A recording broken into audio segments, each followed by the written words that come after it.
the executive chef of CATEC. Hi, I'm Josh Davis. I'm the head chef here at CATEC, and today we are going to present to you a budget-friendly holiday meal for 4. All right, so these are our Cornish game hens. We have gotten pretty much all of our stuff for today's meal from Reed's Market in downtown Charlottesville. These little guys are about $5 a piece. So 2 is plenty for a family of 4. Basically what you're gonna do is once they're cooked, we'll split them down the middle and we'll put a half on each plate. So to start with, we've got a little bit of butter for each one.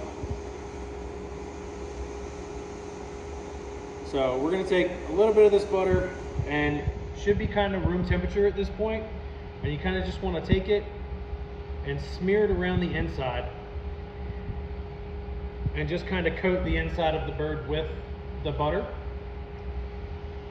The other thing that we're gonna do with the butter is, and you can kind of, it doesn't have to be all smeared, it can be kind of clumps. The other thing we're gonna do is with the remaining butter, you wanna take a small knife if you have one, and kind of make just a little slit into the back of the skin underneath, like underneath the skin right on top of the breast. You can take your finger and kind of break that little bit of membrane that's in there, and then you're going to take some butter and just kind of stuff it underneath the skin, just like you would with a full-size turkey or a chicken. And that's just going to let the butter kind of seep into the meat as it cooks, and it'll give us some nice flavor.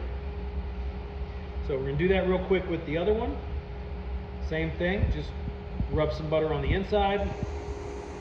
So it doesn't have to be smeared too perfectly. And really, when you're doing this with the knife, the only place that you really want to cut the membrane is right here at the back. And that's going to allow you to get your fingers inside to break the rest of the membrane.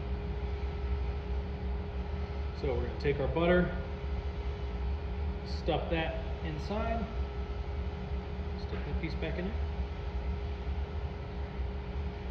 And then all we're going to do to season these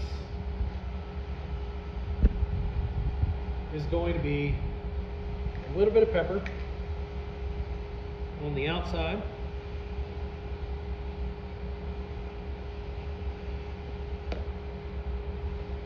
Do a little bit of salt. This is literally, guys, just a pinch. No, it doesn't have to be anything extremely large. You don't really need to measure it out. You know, it's kind of going to be to a taste kind of thing. We're going to do a little bit of just basic Italian seasoning. This one's from Kroger. You know, if you have something nicer that you'd like to use, generally I would prefer to use fresh herbs. You can get those from Food Lion, Kroger.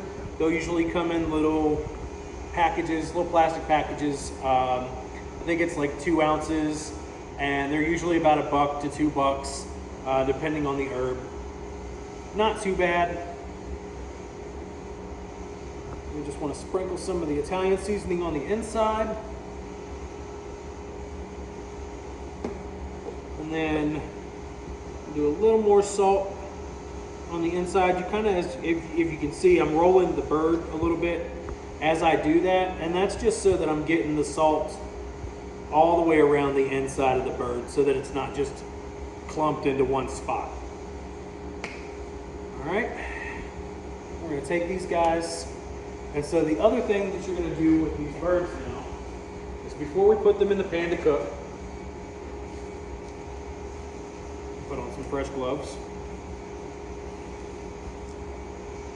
Before we put these in the pan, we're going to kind of set them up to sit a little nicer. So if you want to zoom in, we're going to take this little flap of the wing. You're going to kind of turn the wing and fold that flap under. And that's going to give you kind of a nice little prop up so that the bird will sit nice. This one doesn't want to cooperate. There we go. All right.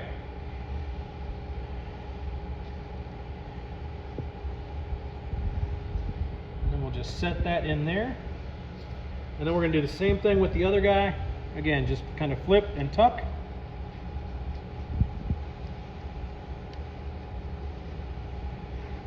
All right.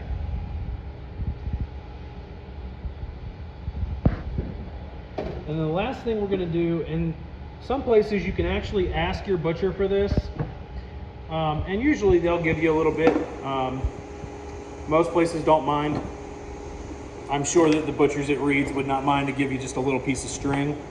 So you can take this string, you take your legs and cross them over, hold them together, bring your string up,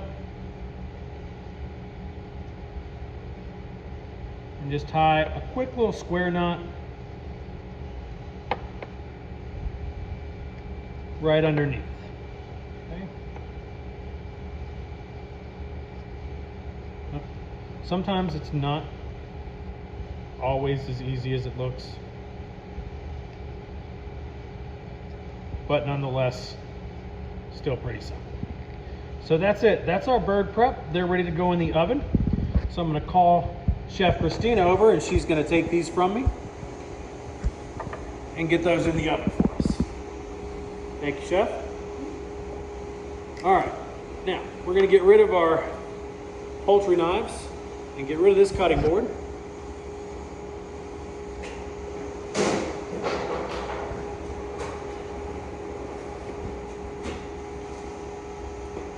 And next up, grab a mixing bowl. So this is Jiffy brand cornbread. It's very simple. The directions for the cornbread are on the box. It's 1 egg, I think 1/3 of a cup of milk, and the contents of the box. Mix that together, that's it, that's all you need. So I did a double batch, that's why it's cut in half here. But you take your 1 loaf, and always when you're doing this, don't worry about muffin tins or anything like that. I thought that was just gonna pop right out of there, but apparently it's not. Don't worry about muffin cups or tins. If you've got like a little bread loaf pan or something like that, you can put it in there. It's just as easy, and you're gonna get a more even cook out of it.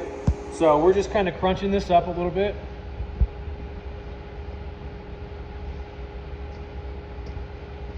And then what we're gonna do is, I've actually already cooked it up. We have our pan here. So this is diced up carrots, celery, onion, and apples. You can choose whatever kind of apple you'd like, whether it's Granny Smith, Honey Crisp. It really doesn't matter. It just kind of goes to your taste. The apple just adds your nice sweet in there. So we're gonna take that. I've got a little salt and pepper in that. We're gonna add a little more to the mixture, but not a whole lot, because we're gonna add some chicken stock to this as well. And that's already gonna have some salt content in that. Although you can always buy the low sodium or no sodium broths. So we're just gonna kind of mix that around a little bit. And you only wanna add enough stock to make this just moist enough.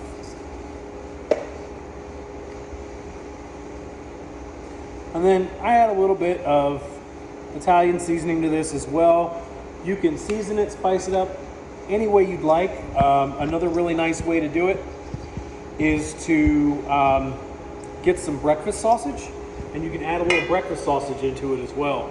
And that makes for a really, really good holiday stuffing. So we're just gonna pour our stock in. Mix that around just a bit. And if it's not, you know, that was right about a cup. If it's not quite enough chicken stock, you can always add a little bit. We simply just used the Swanson chicken broth. Very simple. All of this was for this meal for 4. All of this was what, less than $25, correct? just about 25, 30 bucks. So $30 for a meal for 4 people really is not a bad deal. Now, however, what this meal is not going to do is leave you with a lot of leftovers. So if that's what you're looking for in your holiday meal, so we're going to use this dish. So this is going to make kind of a stuffing loaf.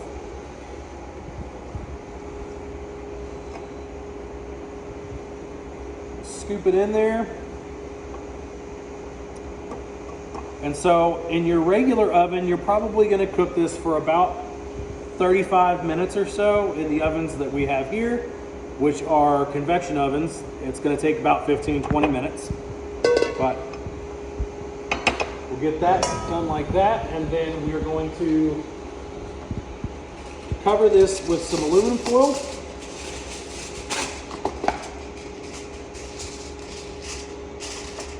And we're going to bake it covered for about 15 minutes in our oven. Like I said, regular household oven probably will take about 35 minutes. Should get everything kind of good and done. And then you're going to take the foil off and you'll bake it without the foil for another 5 to 10 minutes. Just kind of want to brown the top a little bit. All right, guys, so we're back. So now we're going to work on our carrots and our green beans while our birds are in the oven. We're going to let the birds cook for about 45 minutes at 400. And so what we've got here is the carrots are the Green Giant baby cut carrots. I really like to use these. They're less prep, they're less work. You kind of just toss them in the pan, put them in the oven, and that's it. So what I did with these is there's a little bit of butter, salt, pepper, and the carrots. So those went in the oven. They've already been roasted. They went in the oven for about 35 minutes or so, 40 minutes at 400. So what we're going to do with these now is I've got about half a cup of brown sugar here.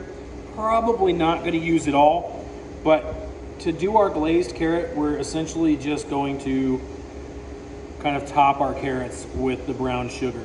And then we're going to stick it back in the oven. And once we bring this back out, what we should have is a nice kind of glazed sauce in there. And then we can just kind of toss our carrots around a little bit and serve them straight out onto the plate from the pan.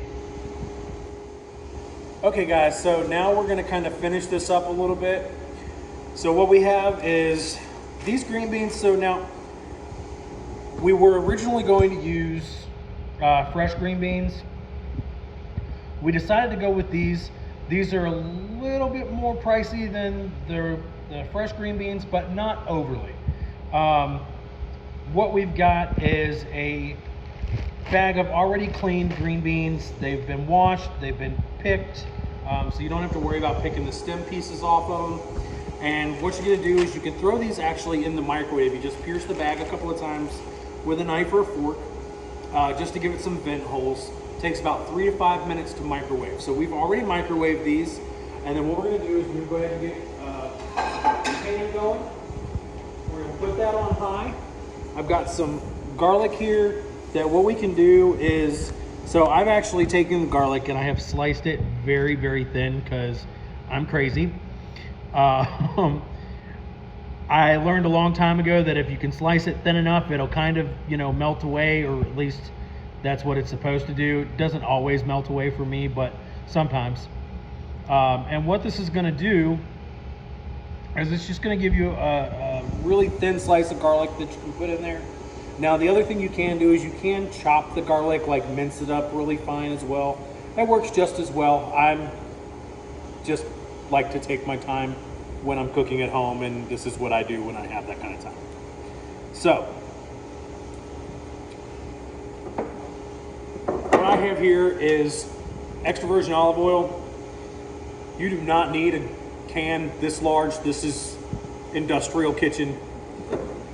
It's a bit extreme for the house. So we are simply going to pour probably about half a tablespoon to a tablespoon of oil in there. Basically just enough to kind of fry the garlic a little bit. Your green beans are essentially already cooked, so you really don't want to cook them any more than they already are. The trick to this also is making sure that your pan is good and hot before you add your oil.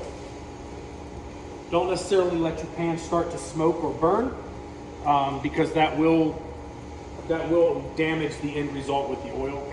You will burn your oil and you will pretty much instantly burn your garlic. Give our garlic a little toss there. And then we're going to do, there's my knife. So we'll just take this, drop our green beans right into the pan with the garlic. And that was 2 cloves of garlic. If you like garlic a little more than that, certainly feel free to add some.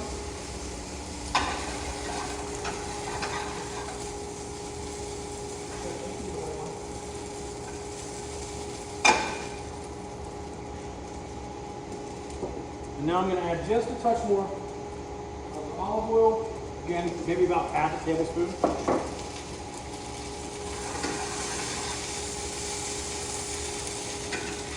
I'm going to take that off the heat for just a second. And add some salt because these green beans are not salted. Now, if you get the fresh green beans, what you can do is first you want to blanch them, which is essentially what we did with the microwave. I'm also just adding a little pepper here. But you essentially want to blanch them, which is taking it and dropping the fresh green beans into a pot of boiling water for maybe about 1.5 minutes to 2 minutes, depending on how done you want the green beans before they go in your sauté pan.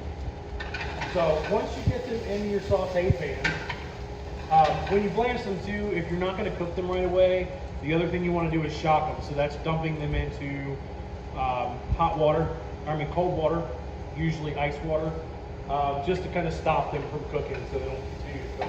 And they'll be a really nice bright green color like this.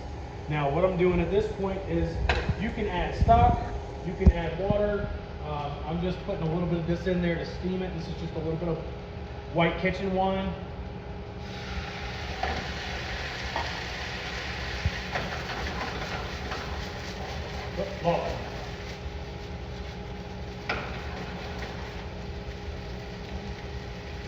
Kind of let your wine cook off just a little bit. And that's it, guys.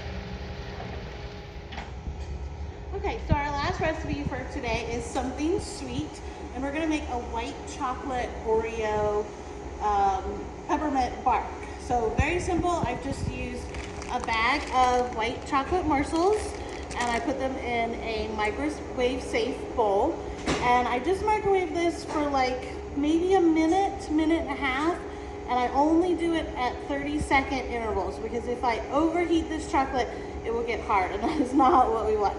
So nice and melted, you can see it's nice and smooth, and then we're gonna add some peppermints to it. And again, we just bought all this at Reed's, so I've got these little peppermint sticks, and I put them in a bag, and you can take out some of your aggressions. You can use the bottom of a pot or a rolling pin or whatever you want, and just kind of crush them up. And then I did the same thing with some Oreos. I got the Oreo thins. They work really well because they're not quite as creamy as the big Oreos. So 3 ingredients. We're gonna put our white chocolate on our tray that I have lined with parchment paper. You could also use foil. And we're just gonna spread this out, not too thin, but in kind of like a little rectangle. It doesn't have to be perfect because we're gonna break it all up. So then we're just gonna sprinkle with our crushed up Oreos. And then we're gonna add our crushed up peppermints.